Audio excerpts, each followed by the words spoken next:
Argus, a camera maker from Ann Arbor, Michigan, was well known for making a series of a large number, actually, of amateur cameras, and is notable for the C3, affectionately known as the Brick. In this video, we're going to look at these two cameras, which are essentially the same camera but with different lenses. This is the Argus V-100. This was imported from Germany and from everything that I've read was manufactured by Eloka, a West German manufacturer of cameras under its own brand. What makes this different is that these cameras were probably not the only, but one of the few very high quality or higher quality cameras offered by Argus. That's not a dig at its other cameras. It is to recognize that German manufacturing is different from American manufacturing, particularly or including photography. This model is notable for having a synchro computer shutter and two lenses. One is the f2.8 52mm Centaur II, which I believe is a Tessar type.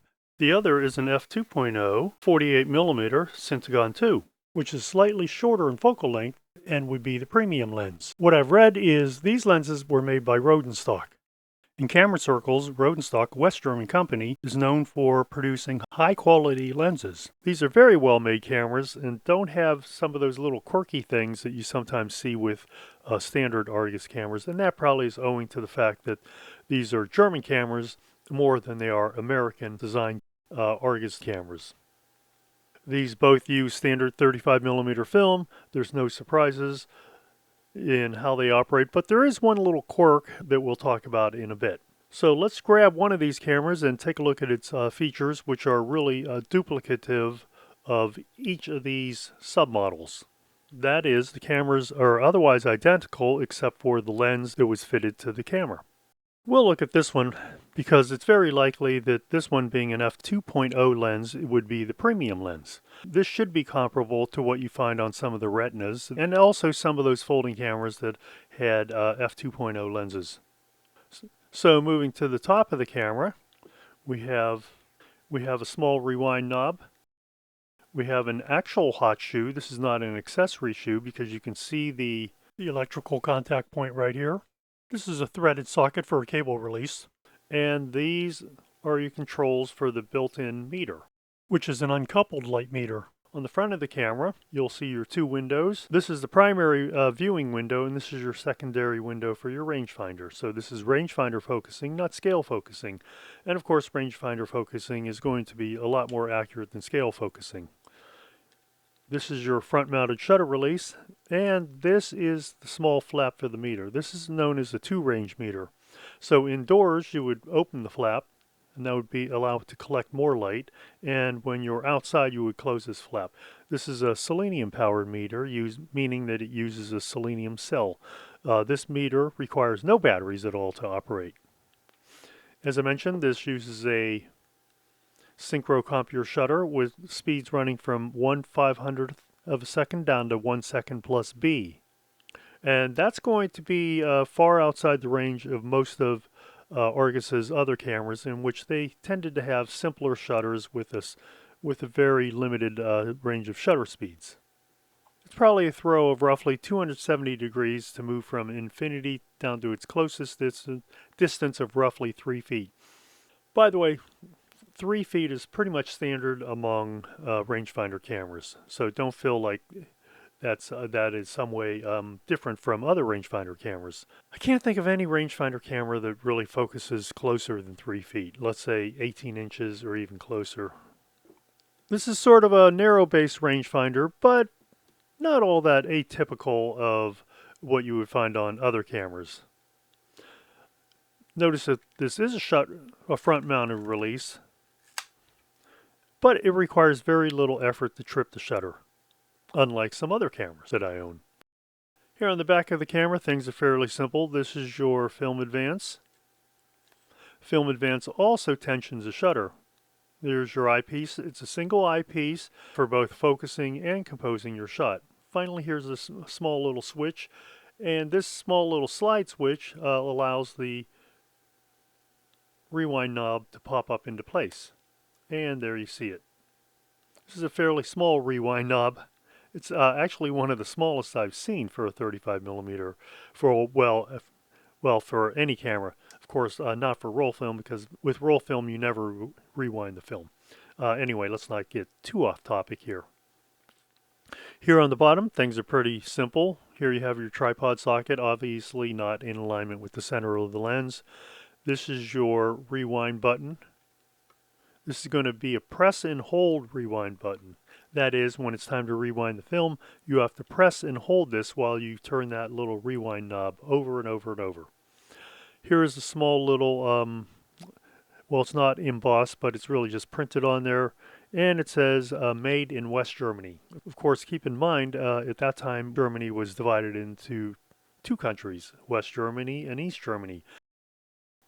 I don't believe this camera was made in black. I believe it was only offered in this silver chrome model, satin chrome. This finish and the finish on my other camera, on both cameras, seems to have held up pretty well, meaning that the coating that was done was very high quality. Sometimes on the lesser known cameras, you'll see the heavy wear or a loss of the satin chrome finish. These seem to have held up pretty well. I think they're fairly handsome cameras, right? They're probably typical of what you would see in other cameras. I'm going to look for the date of manufacture. I haven't really seen it anywhere. Now, the one odd thing is there are no little slide switches or buttons or anything to open up the camera back. Now, the whole act of pulling up on your rewind knob to open the camera back, that was something that came along later and was really introduced by the Japanese. Prior to that, there was always some little knob here that you would turn that would pop open the camera back, but here, there is no visible means to open the camera back. So what do? You have to slip your fingernail under this part. So if you think of the camera back, on the left side, you'll slip your fingernail under this part and pull up. And then the camera back is removable. That is very different. And because the camera back looks roughly the same, it's all too easy to get it confused when you try to replace it. All you have to remember is the longer side goes on the right side. Film runs traditionally from left to right. And here's your pressure plate. The role of the pressure plate is to keep the film flat against the film rails so that when you take your photograph, the film will be as flat as possible and ensuring that you take as sharp a photo as possible, always dependent upon the taking lens being of sufficient quality to record a sharp image. This is a bit different. You'll notice that this is not ratcheted. See, so you can pull this out and it will stay in that position. This would be a single stroke film advance. As we look in the back, here's the chamber for your fresh roll film. These are your film rails. Here's a small little sprocket guide. These would engage with the sprocket holes in the film. When you load the film in the camera, there's something that I wanted to point out. So in some cases, this is going to be locked. That is, you're not going to be able to move the film advance. So go ahead and trip the shutter.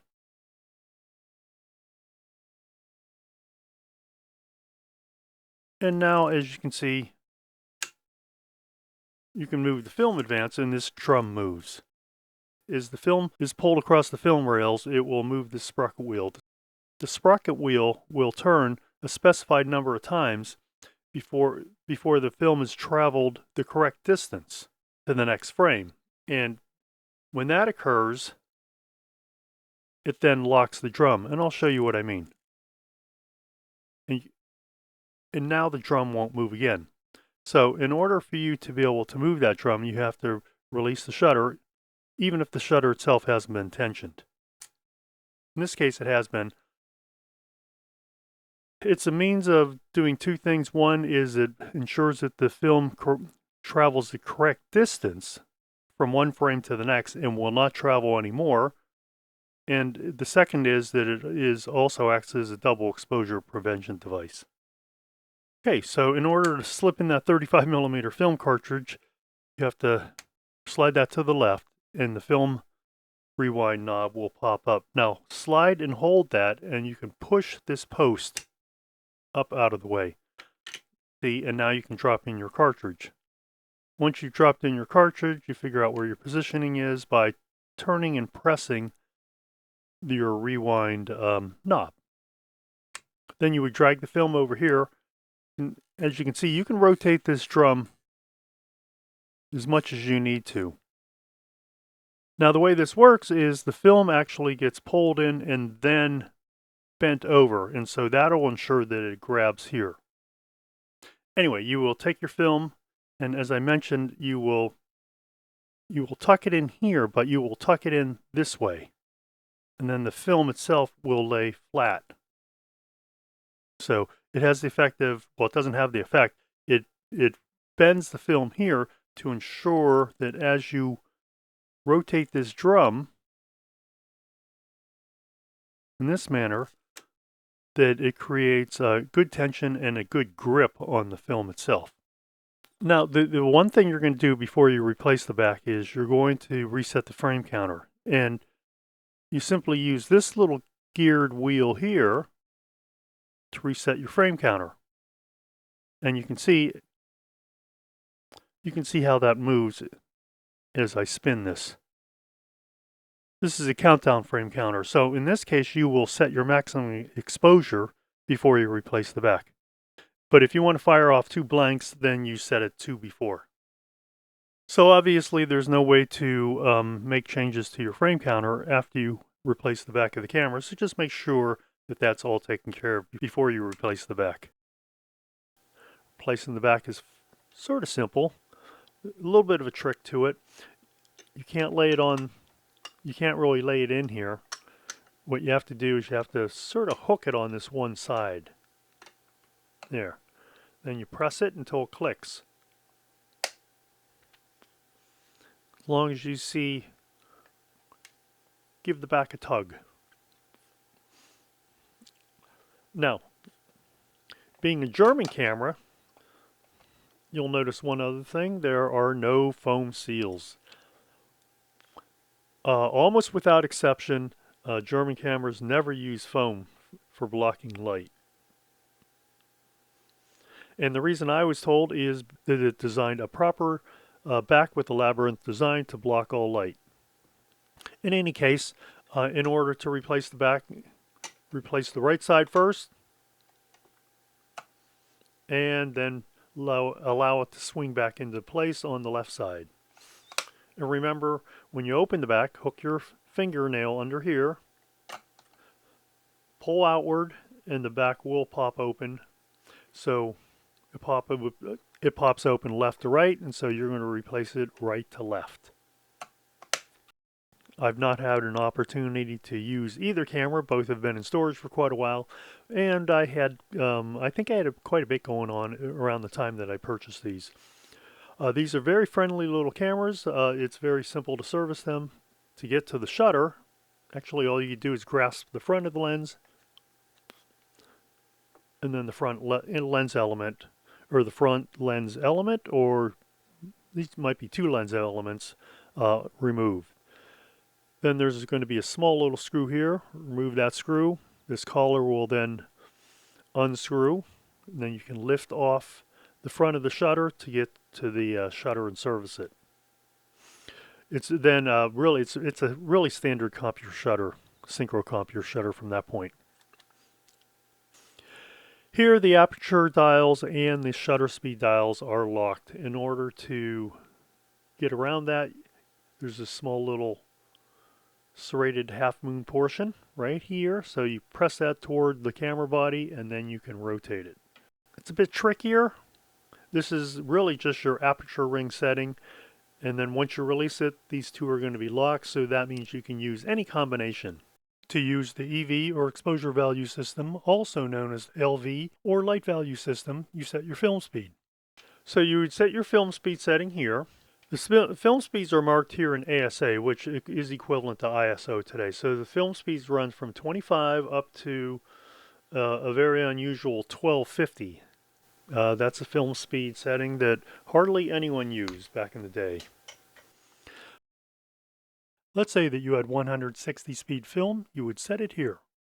You would take your meter reading and whatever number that would indicate, let's say that indicated number, when the flap is up, you're going to read from the red scale. When the flap is down, you will use the black scale. So with the flap being up, let's say you are now at exposure value 7. So that means you would take your indicator, you would press down on this aperture dial, you would spin it until this red dot is opposite number 7. You can't get to that. There you are. Then you would need to move the shutter speed dial until that's accessible. And so the idea is that now you could use any of these shutter speed or aperture combinations until you found the one that you wanted to use. So you could use f8 at 1/2 a second, f5.6 at 1/4 of a second, f4 at 1/8, f2.8 at 15, etc., etc. And now you know why this is called the hated or dreaded EV system.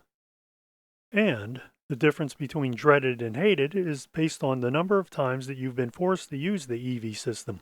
These are fairly compact cameras. They don't weigh a whole lot. They don't appear to weigh a lot, but let's weigh them anyway.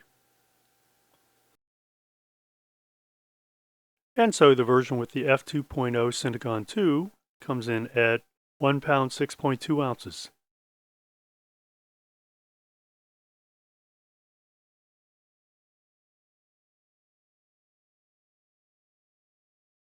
The version with the f2.8 Centaur 2 lens weighs 1 pound 5.2 ounces, or 1 ounce less. I actually thought it would weigh less, but I had no idea how much less. So there we go, 1 ounce.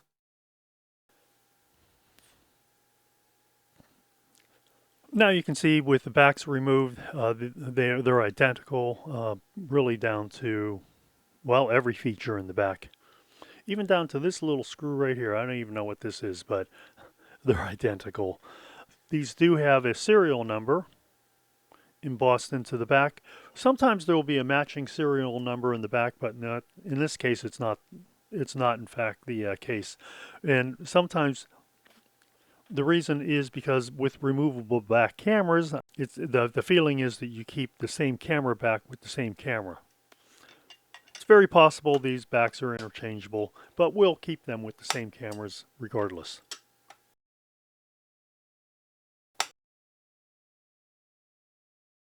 The dial on the meters is appears to be slightly different, or perhaps I'm just reading that wrong. Could be. Here's your socket for your cable release, hot shoe, rewind knob. In this case, this was filled with paint.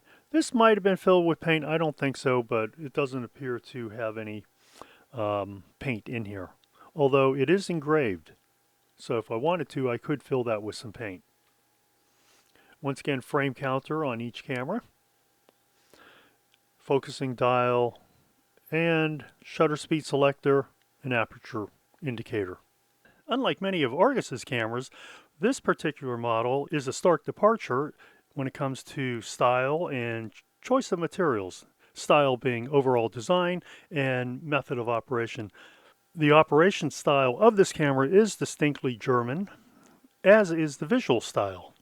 This actually looks more like some of the cameras that came out of Germany during that period being the late 1950s. And of course, why wouldn't it? Because both of these cameras were made in West Germany.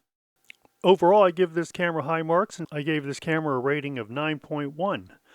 I think the choice of materials is right. I think the ergonomics feels good. Don't forget you have your front-mounted shutter release, and there's always a tendency to want to push down on the camera, so easy does it when you release the shutter. This camera has held up remarkably well through the years. In fact, it is now more than 60 years old. The lenses here are pretty good. This probably is a Tessar type being f2.8. I couldn't find any notes as far as the number of lens elements. I believe this f2.0 lens, this could not be a Tessar type simply because that would be pushing that design way too far. This is a fairly straightforward camera, aside from that quirky little thing of opening the back. You'll figure that out if you get one of these models. Also, don't be surprised if the meter doesn't work. I'm going to open up the meter on this one to find out exactly what the issue is. It could be a contact issue, or it could be that the selenium cell is simply exhausted. Not really sure which. And that's my take on the Argus V-100, which includes these two variations, the one with the faster lens, otherwise being identical cameras. And so that brings us to the end of this video. If you enjoyed this video, think about giving me a like or subscribe. And if you'd like to leave a comment, please feel free to do so. Or you can send me an email at contact@camera-talk.net. And don't forget to click that icon in the lower right corner of the screen for more content about cameras and photography. And I hope that you'll join me on my next video.